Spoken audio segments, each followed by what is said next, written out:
Hi guys, and welcome back to Top Speed Golf. In this video, we're going to talk about how to rotate to the top. So those of you may be struggling out there to get a good full turn going back and going through, that's really going to hurt your distance. This is one thing that we really focus on in the Top Speed Golf system. We call it the power turn. That's how much you're rotating back, how much you're rotating through, and it's really going to help you to boost up your swing speed and start driving a lot farther.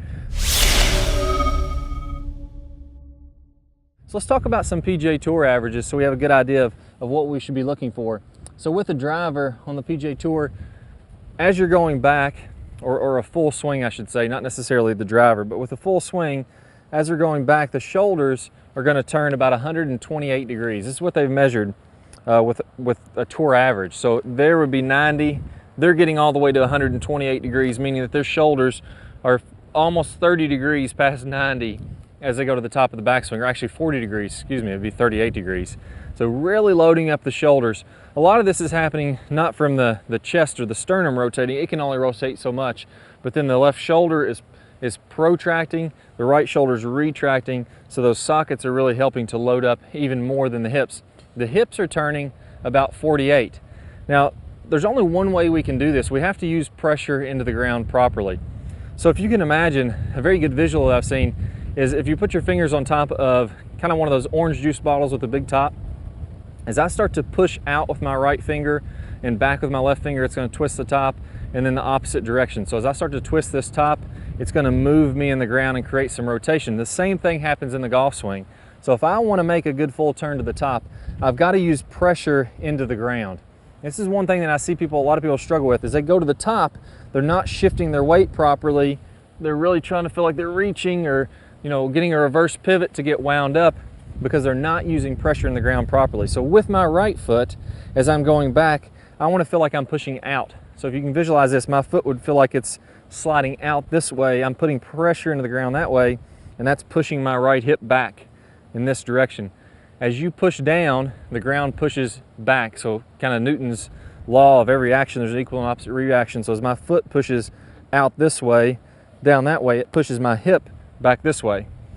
With the left leg, we're doing the same thing. So as we're going in the backswing, I need to get some pressure in the right leg early so that I can get the right hip to turn back.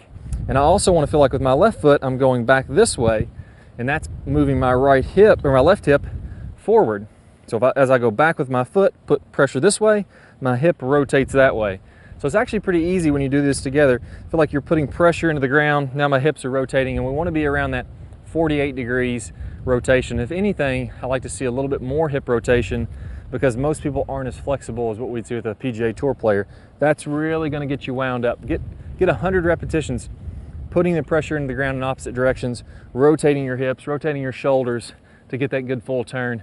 Feel like my left shoulder really stretches back, my right shoulder really stretches back to the target, and that's going to get you super wound up, and you got a ton of potential energy to now unleash into the golf ball. Now in the downswing, all we do is simply switch those directions. So in the backswing, my right foot pushed out, my left foot pushed back. In the downswing, now my right foot is going to push back and my left foot is going to push out, and that's going to get me to rotate on through.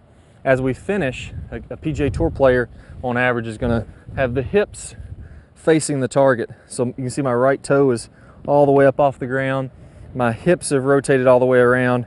And now my shoulders, instead of facing the target, they're actually all the way around to where they're facing about 45 degrees to the left. If you're not quite that flexible, you may not get that full stretch. But again, we got to use the feet. You'll be surprised when you start using the feet just how much you can rotate on through that you didn't realize you can do.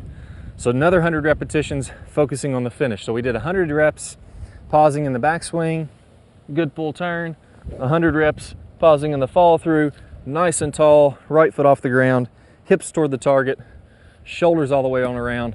That's a good full turn going back and through. And if we can put both of those together, now we're really going to rip the ball and get some great clubhead speed. All right guys, play well, hit those drives long. I'll see you guys soon. Hi guys, I hope y'all really enjoyed this video. If you did, I got a fantastic bonus for you.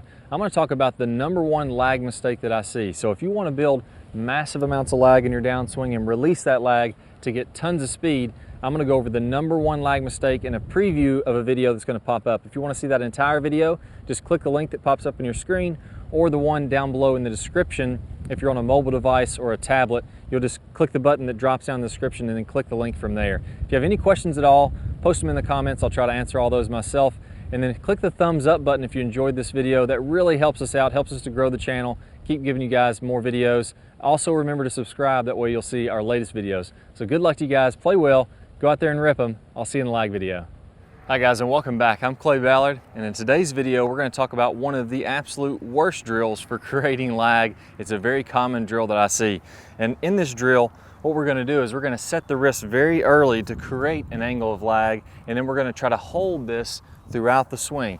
It's one of the worst things that you can do to build lag. I'm going to talk about the science behind why this is the case, and I'm also going to give you a great drill to help you improve your lag, all in this video. Let's go ahead and get started. If I do it this way versus holding that position, exact same thing happens when we're building the lag in the golf swing.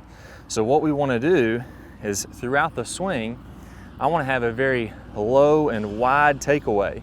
So I'm not going to set my wrist early at all.